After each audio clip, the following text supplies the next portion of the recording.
મોહન કોઈ એક સાયકલ ₹3200 માં ખરીદે છે અને 15% નફો લઈ રવિકુમારને વેચે છે. રવિકુમાર 25% નફો લઈ આલિયાને વેચે છે. તો આલિયાએ તે સાયકલ કેટલામાં ખરીદી હશે?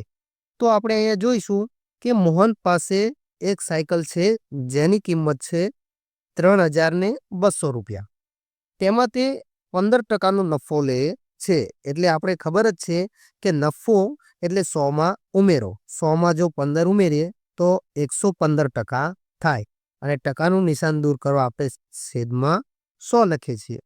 હવે આ જ રકમને તે રવિકુમારને 25% નફો લઈ વેચે છે. એટલે કે હવે આપણે અહીંયા રવિકુમારને 25% નફો લેવાનો છે એટલે 125ના છેદમાં 100.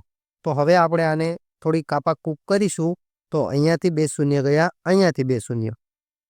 25 પંચા 125 અને 25 ચોક 100 અને 8 ચોક 32. હવે 8 પંચા 40 અને ગુણ્યા 115.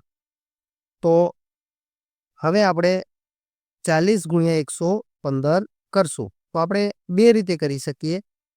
પહેલો ગુણાકાર અને બીજો 100 ગુણ્યા અહીંયા 100 વત્તા 15 એટલે 40 ગુણ્યા 100 એટલે 4000 વત્તા 15 ચોક 60 એટલે 600. તો આપણો અહીંયા જવાબ થઈ જશે 4600. જો આપણને 115 ગુણ્યા 40 આ રીતે કરવો હોય તો પણ આપણે કરી શકીએ. અહીંયા આપણો જવાબ થઈ જશે ઓપ્શન નંબર બી 4600.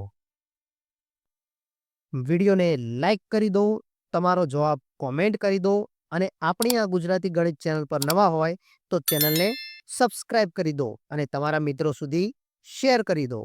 મળે એક નવા વિડીયો સાથે. ત્યાં સુધી જય હિન્દ, જય ભારત.